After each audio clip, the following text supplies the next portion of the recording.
बिस्मिल्लाहिर्रहमानिर्रहीम। अस्सलाम वालेकुम। जी, असाइनमेंट नंबर 1 है MTS 621 रियल एनालिसिस 1 की। टोटल मार्क्स इसके 40 हैं। 4 क्वेश्चन इसके गिवन है और हर सवाल 10-10 नंबर का है। लास्ट डेट इसकी क्या है? 2 मई 2024।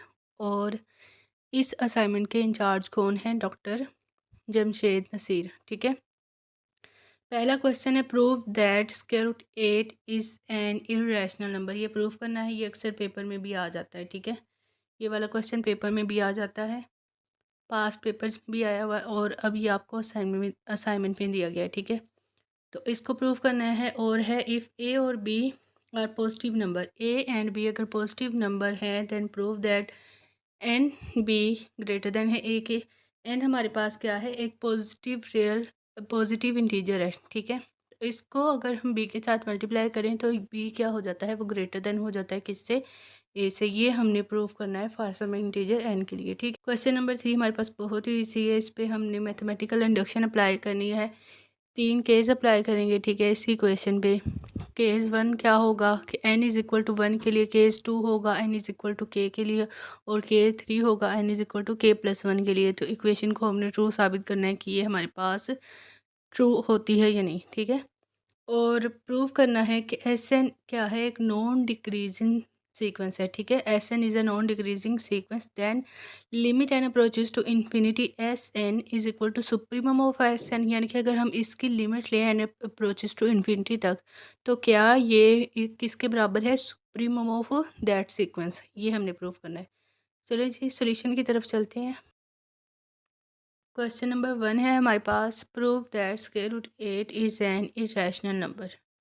इसको प्रूव करने के लिए हम क्या करेंगे? इसका उल्ट जो है ना, वो हम सपोज कर लेंगे कि assume that square root 8 is a rational number, कि हम इसको एक रैशनल नंबर कह देते हैं। ठीक है, तो रैशनल नंबर में जो हमारे पास रैशनल नंबर किस फॉर्म में होते हैं? पी बाई क्यू के फॉर्म में होते हैं। ठीक है, पी और q are coprimes and q is not equal to zero. Q जो है वो ज़ीरो के बराबर नहीं हो सकता। ठीक है, अगर ज़ीरो के बराबर होगा तो क्या होगा? ये इन्फिनिटी हो जाएगा, अनडिफाइंड होता है। ठीक है, तो हमने इसको अज्यूम कर लिया कि 8 क्या है? एक रैशनल नंबर है। रैशनल नंबर इस फॉर्म में होता है। ठीक है, तो पहली कंडीशन, अगर हमारे पास ये पेपर के पॉइंट ऑफ व्यू से मैंने सोचा कि आपको समझा दूं कि अगर शॉर्ट क्वेश्चन में आता है तो आप इसको इस तरीके से भी सोल्व कर सकते हैं। ठीक है, तो ये हमारे पास फर्स्ट इसका सोल्यूशन है और ये इसका सेकंड सोल्यूशन है, दोनों ही वैलिड हैं। ठीक है, तो फर्स्ट सोल्यूशन क्या है कि हमने क्या किया कि 8 को हमने इस फॉर्म में लिख लिया। 8 को हम 2 मल्टीप्लाई बाय 4 भी लिख सकते हैं ना, स्क्वायर रूट 8 को। ठीक है, स्क्वायर रूट 2 मल्टीप्लाई बाय 4,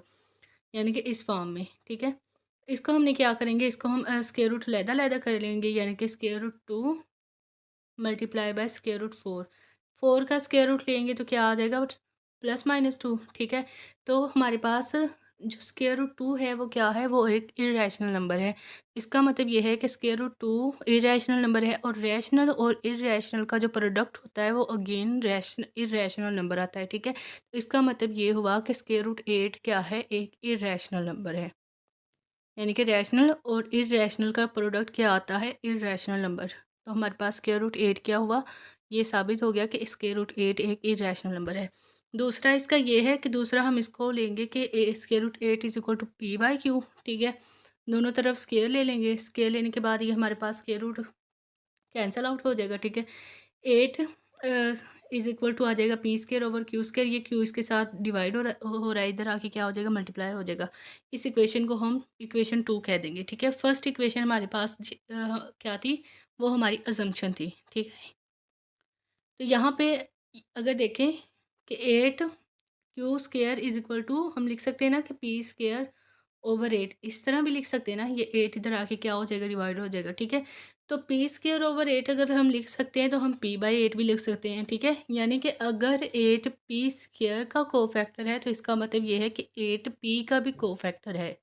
ठीक है, if 8 is a factor of p square then 8 is also a factor of p. तो हम इसको ऐसे भी लिख सकते हैं।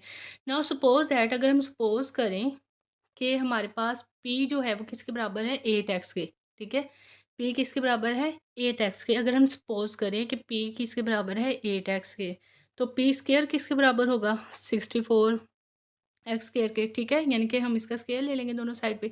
अब हम पी स्क्वायर की जो वैल्यू है ना वो यहाँ पे पुट करेंगे, पी स्क्वायर की वैल्यू 8 क्या हो गया, इसके साथ कैंसल आउट हो गया, ठीक है। तो q is equal to 8 x square, अब ये जो 8 है वो इधर आके क्यू के साथ डिवाइड हो रहा है, ठीक है। तो क्यू स्क्र ओवर 8 हो जाएगा, which is equal to x square, ठीक है। तो अगर क्यू यानी कि क्यू स्क्र का को फैक्टर जो है वो 8 है, तो इसका मतलब ये है कि क्यू बाय क्यू का भी को फैक्टर क्या होगा, 8 होगा।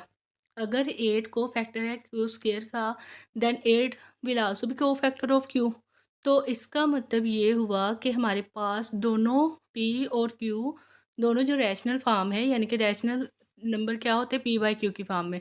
तो दोनों का जो को फैक्टर है वो क्या आ रहे हैं, सेम आ रहे हैं। तो इसका मतलब ये हुआ कि हमारी अजम्पशन रॉन्ग होगी, क्योंकि इसके जो को फैक्टर्स होते हैं वो तो सेम हो ही नहीं सकते, ठीक है। तो हमारी अजम्पशन क्या हो गई, रॉन्ग होगी। Hence prove that square root 8 क्या है, एक इरेशनल नंबर है, ठीक है। तो ये सारी आपने असाइनमेंट ऐसे ही लिखनी है। क्वेश्चन नंबर 2 था कि अगर ए और बी पॉजिटिव नंबर हैं देन प्रूव करना है कि एन बी ग्रेटर देन है ए के फॉर सम इंटीजर एन। इसमें सबसे पहले आपने क्या किया कि ए और बी हमारे पास पॉजिटिव इंटीजर हैं, ठीक है। तो हम इसको ऐसे भी लिख सकते हैं, यानी कि एन है, बी इस साइड पे आके क्या हो जाएगा, एक साथ डिवाइड हो जाएगा, ठीक है। ये हमने ऐसे लिख लिया। एन क्या है, एन हमारे पास स्मॉलेस्ट पॉजिटिव नंबर है, स्मॉलेस्ट पॉजिटिव इंटीजर है, ठीक है। तो इसका मतलब ये है कि हमारे पास इंटीजर जो है वो क्या है, क्लोज अंडर एडिशन, यानी कि इंटीजर हमारे पास क्या है, क्लोज हैं अंडर एडिशन के। तो set of all multiples of b, b के जितने भी मल्टीपल्स का सेट होगा ना वो भी क्या होंगे, क्लोज होंगे अंडर एडिशन के, यानी कि बी का जो जितने भी मल्टीपल सेट है ना, जैसे कि 0 बी, 2 बी, 3 बी, ठीक है। तो ये सारा सेट क्या होगा, ये भी हमारे पास होगा क्लोज अंडर एडिशन, ठीक है। एन हमारे पास क्या है, let n b the smallest integer such that N b greater than है ए के, then by definition n minus one क्या है, लेस देन इक्वल टू है ए के। तो ये हमारे पास गिवन था N B is greater than A, ठीक है। तो इट मस्ट बी दैट कि बी ग्रेटर देन है N minus one multiply by B over N के, ठीक है। तो बी क्या है, ग्रेटर देन है इस वैल्यू से।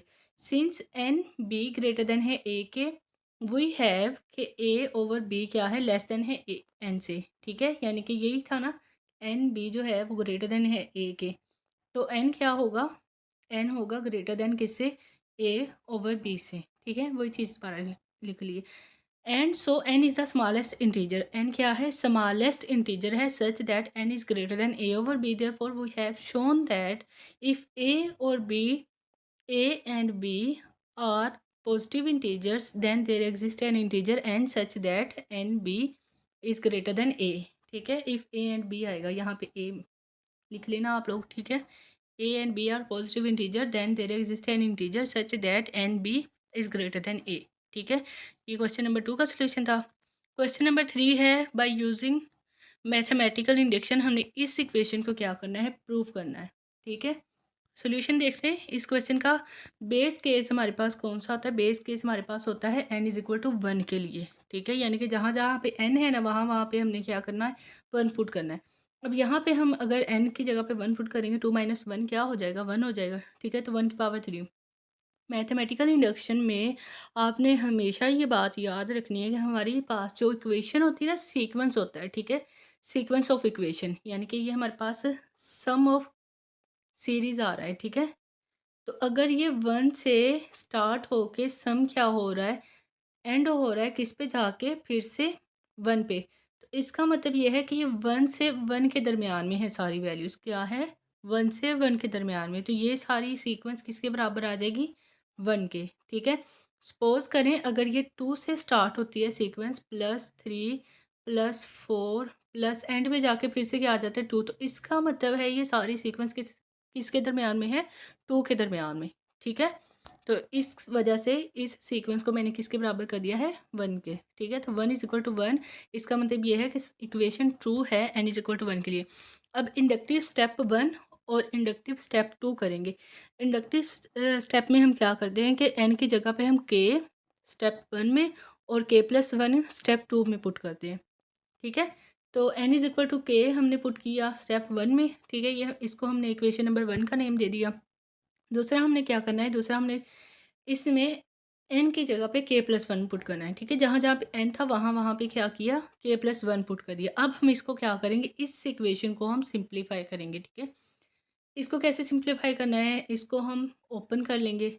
वो कैसे करेंगे, यहाँ पे देखें 2k+1, ठीक है? ये 2k+2 हो जाएगा, 2 माइनस 1 के किसके बराबर होता है, 2k+1 हो जाएगा ये हमारे पास, ठीक है? इसकी पावर 3।